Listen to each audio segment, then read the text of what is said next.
Which Oiler are you the happiest for that they made it to the conference finals?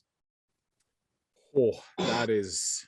I'm not going to steal your answer, Big Milk, because that's a pretty good one. I think for me, I'm going to say Jesse Puljujärvi, which I think I'm stealing from Rick. But I just, for a guy that has been through the ringer, talking about Nuge as well as Jesse, to be back in this city, to be back, being able to score a goal in a conference final clinching game. It's just awesome to see. And that smile, I think you add Zach Hyman to the list now. If those two guys don't smile in a day, it's going to be a bad day. So let's just keep that smile going. So yes, Puljujärvi, you're my answer. Liam. I'll go Smitty. I think after, the season he had, there was a lot of critics, obviously, that we spoke about. And there was even critics coming into this series. Sure. Yeah. And he played better than a Vezina candidate. Like, he obviously had his ups and downs, but now every goalie does. Yeah, who doesn't? They can't all be Vasilevsky. Yeah, and even he had his ups and downs. So yeah, I'll go with Smitty because he battles. Tyler, I'm going to save your boy, obviously. Connor. Come on, his smile when he was doing his interview with Scott Oak, the passion in the celebration. Him jumping up and down with Shore coming off the ice.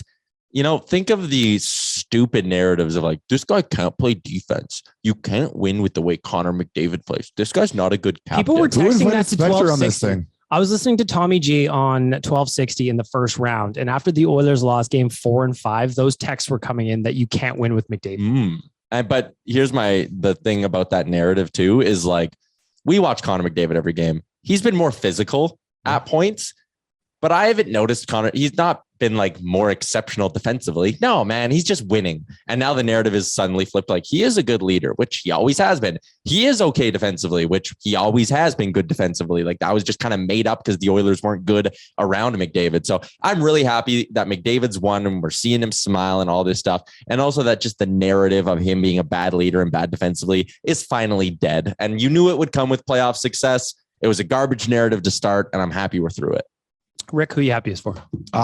Tyler's right there with Connor, but I'll take Leon here. This guy's doing things that everyone's always said he's doing what he does because he rolls with Connor. This guy's out there. He's putting up more points than Connor. He's going through with this mysterious leg injury. He's doing things out there that you kind of saw Messier do when him and Gretzky were here. It separates him from that whole they have to be together. I know they're playing together or whatever, but what he does out there is phenomenal. And just him getting to this point is such a boost for him, but it's a boost for everybody in the damn dressing room. How many room. records did he set this series? 3? This is silly. At least 2. Most points per game in a series, right? Most assists in a playoff period. Yeah. And then most consecutive 3-point games. 3 NHL records in this series. So Wayne, you have 5? He's at 5 right now. 5 in a row. Yeah, 5 in a row. Wayne Gretzky retired at 61 records. Wayne Gretzky walked into this playoff, I believe, with 61 records. And they're starting to go. That. I think Gretzky had that record about the consecutive 3 points. That's what happens when you bet against his Wayne. He also, reverse psychology, though. Those are going to start falling a little bit. Leon Draisaitl has 11 assists in his last 3 games.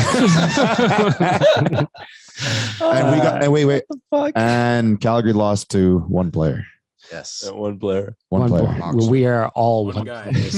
One guy. Come on. What are we doing? He has 11 assists in 3 games. He had 5 games with 3+ points. That's absurd. In a 17 row. points in 5 games is just lunacy. Plus money. Imagine how many we'd have with 2 legs. Yeah. Well, he's been working with 2.5 instead of the usual 3, Hey. Just to wrap it up, obviously the Oiler I'm happiest for Ryan Nugent-Hopkins. 11 years, 8 coaches, 7 years without the playoffs, 5 general managers, and 2 consecutive first-round exits. Our boy, our prince, our king is finally moving on to the Western Conference Final. He had a massive game in Game 4, got the opening goal out of Markstrom fuck-up, got the game-winning goal with 3.5 minutes left. My boy, Ryan Nugent-Hopkins, I'm so pumped for him. He just, that hug again between Connor and Nuge after. And it wasn't it's not even celebration. It's relief. It's and also Nuge played a huge role in this, right? It's not like he was just a passenger. which is great. Absolutely not. What was the game 2 and game 1? He had a huge goal as well, right? Sorry, not game 1. The first series. What game That was in game that? 3. Yeah, Yeah, he had a was- big goal then as when well. they Like, smoked him. Yeah, it's come up like Absolutely because they were dominant. kind of coming back. So I guess Yeah. it wasn't as big as the one, but like two Still. big moments. and he made. Remember, He got more points than Kachuk in this series. He kept pace with Johnny Gaudreau. second period, game 7 against LA. The Kings are about to get a clear-cut breakaway, and Nuge's back check stripped Right. him of the puck, got possession going back the other way. Like he made big plays that weren't goals as well, which is what I love.